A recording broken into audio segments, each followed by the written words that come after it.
Today we have a lovely bouquet of Cybertruck leaks to present. We've got wraps, we've got dimensions, we've got plugs, but people have been asking for the plugs for quite some time. Like, what kind of onboard power can the Cybertruck deliver to other accessories and appliances out there? I don't think this was supposed to be revealed, so shame on anybody who posted this, but they have posted it, so let's talk about it. Yeah, that little flap door on the back of the Cybertruck has now been revealed. We see two 110 outlets and what appears to be a NEMA 1450 outlet. 220 volts can come out of that thing. It doesn't necessarily mean it can go up to 50 amps. This could be a lower amperage, but I don't see why Tesla wouldn't go all out with this outlet, because the Cybertruck has a massive battery pack, and it's also the first Tesla that's going to be using the 48 volt architecture for the low voltage battery. Most Teslas these days are using 12 volt. So if you can be more efficient with your amps and your volts and everything, why not go all out? But a lot of people were very happy to see that 220 volt outlet there, because for many use cases that can basically power your house. It may not power every house out there depending on how much energy your place needs, but in an emergency, for a lot of home backup systems, a lot of people would use that exact style of outlet. And of course, many homes are not consuming much more than maybe 20-30 kilowatt hours a day. Cybertruck's probably going to have well over 100 kilowatt hours, so in an emergency the Cybertruck could end up saving you, acting as a giant power wall. And those 110 outlets, sure, will be handy too, but some of the disappointment from the community, I think, definitely stems from the fact that we've seen other electric trucks, pretty much any electric truck, with far more outlets than this. It's possible that maybe there's more that Tesla has just hidden that we don't know about yet, but based on the leaks from media groups that have already gotten to check out the Cybertruck and taken some notes on it, and based on the up-close photos we keep getting everywhere, because there seems to be Tesla employees basically in every state driving around the Cybertruck and letting a couple people get kind of close to it. There doesn't seem to be any outlets in the frunk area, and from what we can see, there's no additional outlets in the cab or in the bed. You know, the F-150 Lightning, which is by far an inferior truck in so many ways, slower charging speed, lower voltage architecture, probably won't have as good a range, definitely not as durable, doesn't have full access to the supercharger network yet. However, with all of the downsides of the F-150 Lightning, it does still have like 11 different 110 outlets that you can plug into and pull from. Yes, even using some of those outlets to charge another EV. So Tesla, being the classic Tesla and being like,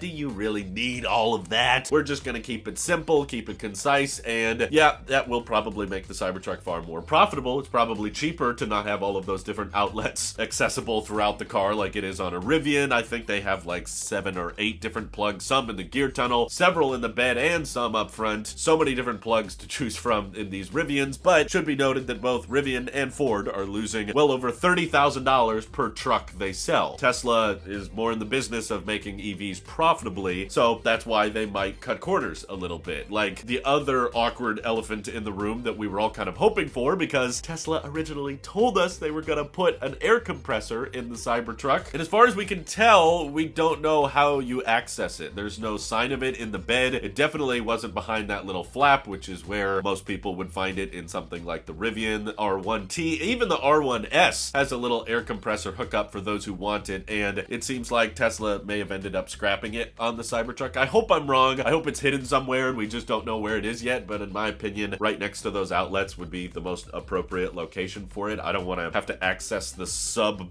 trunk in the bed in order to get the air compressor or something. That would just be kind of awkward. But honestly, as much of a bummer as it is, and I'm sure a lot of people are going to complain about it because the Cybertruck is still likely going to be a fairly expensive vehicle, and people are going to say, you know, if I'm paying this much for a truck, it should come with all these things. But Tesla is classic Tesla. They're always challenging themselves. What can we take out? What can we get rid of? Where can we save a couple of pennies? And the air compressor, as handy as it is, I'm sure, for a lot of Rivian customers out there, even I've got to admit, like, it's not the most expensive aftermarket accessory thing. Sure, it's cool that it's built directly into the Rivian, and that would be nice on a Cybertruck, especially after Tesla said it would have an onboard air compressor, but like, it's a very, very cheap thing you can buy and just plug in, even to a regular 12 volt like cigarette lighter plug. Like, I bought a really cheap air compressor for my Model 3 for like 20 bucks on Amazon. This is not a sponsor or anything, and one time I got a nail in my tire and I needed to fill it up, and I just plugged it into my little center console outlet, and boom, it worked fine. You know, it wasn't the fanciest thing in the world, and I'm sure if you have access to a 110 outlet, that probably opens up for some fancier air compressors out there where you can set the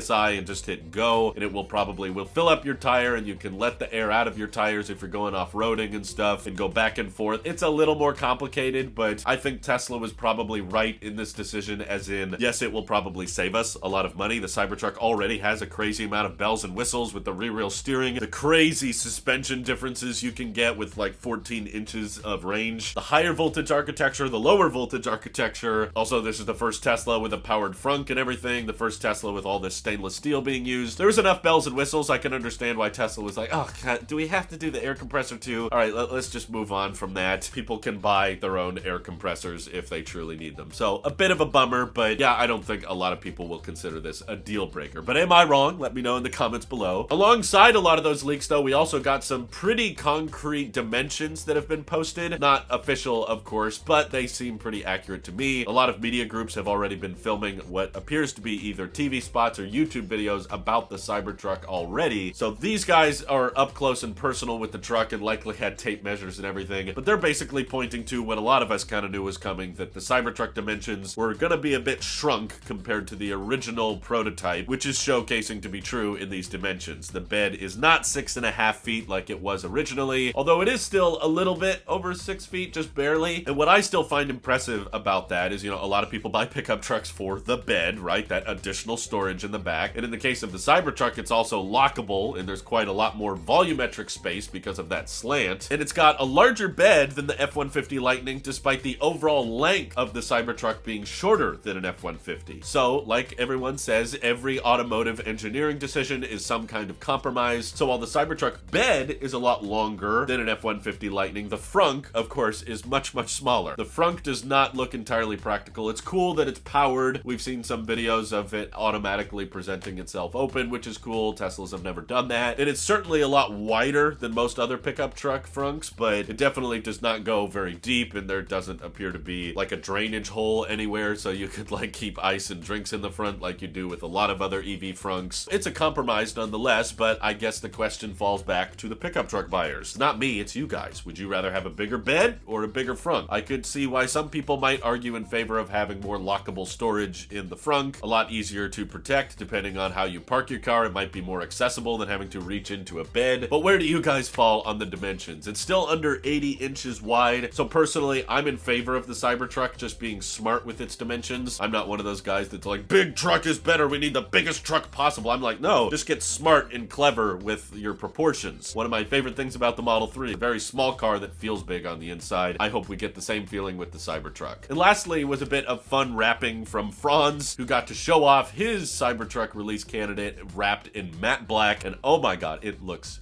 gorgeous in my opinion. That was one of those things that Elon kind of said off the top of his head, I feel like, right after the Cybertruck was unveiled. People were like, oh yeah, will you have a matte black option? And Elon was like, sure. Who knows if they'll actually offer matte black from the factory. Wrapping can be somewhat of a tedious, lengthy process that's hard to do at scale, but they have already started rolling out their own custom, you know, first-party wrapping services. Not at very many locations at this point, but it did look beautiful, and I can totally see a lot of people wrapping their Cybertrucks black. Although some negatives that came from it was people got up close to check out that Cybertruck, and they were not seeing that 10 micron level accuracy that Elon was talking about. Now, I know a lot of the fanboys are going to rush to say, well, it's a prototype, okay? This is not the production model, okay? This is just an early VIN. It doesn't really matter. They're not going to pay attention to panel gaps as much when they're just calibrating the factory line. And while I see what you're trying to get at, remember, this is Tesla, okay? I don't understand why the low volume production would have spotty build quality, but then suddenly when you're building 10 times as many of them, the build quality is just going to magically increase? No, I don't think so. I would think early in the production process, when you're handing your chief of design a prototype that he's going to drive around and show off in a matte black wrap that looks epic, that would be the one you'd want to get right. You know, when there's not a lot of Cybertrucks being built, I feel like the build quality would be better. And I think part of the problem is the Cybertruck is just such a sharp, angular vehicle with so many like weird angles that we're not used to seeing on vehicle bodies, to the point that if something's a little bit off on the Cybertruck, it stands out like a sore thumb compared to the more rounded body panels we're used to on most vehicles. So I hope I'm wrong, but I think this is just going to be how the Cybertruck is. Like, yeah, if you get close enough to it, you'll probably find panel gaps. You'll probably find some things that are asymmetrical or don't line up properly, and it's not the end of the world. I think Tesla's always had kind of build quality issues, but other companies I've seen kind of still still have the same problem. There's never been a single brand I've heard of where I can go watch a detailer's YouTube channel and showcase that there's nothing wrong with the build quality. I see people complain about Lucids, I see people complain about Mercedes and VWs and General Motors vehicles and Ford vehicles. They've all got their own set of build quality issues. I just think the internet has gotten really, really good at sharing tiny build issues that we weren't able to notice or collectively document before the internet. I don't think there was really any mass-produced vehicle that had flawless build quality. And sure, Tesla's probably worse than others, but as long as the vehicle functions and it is safe, that's what Tesla's gonna prioritize. I don't think they're gonna worry too much about aesthetic alignment, especially with things this close up. So here's hoping that with the actual release, the Cybertruck build quality can be better, but I'm not holding out hope for it. I didn't really care. I think you're not really looking at vehicles that way much anyway. You're mostly looking at the big picture. You're watching it drive down the road, and seeing a matte black version is just amazing and definitely turns a lot of heads. It's free advertising for Tesla. Everybody's talking about it. But what did you guys think of the wraps and the build qualities and the outlets and the dimensions? Feel free to let me know your thoughts down in the comments below. And thank you to everybody supporting this channel directly. Seriously, helps us out a ton, as does just watching these videos. So thanks again. Have an excellent rest of your day.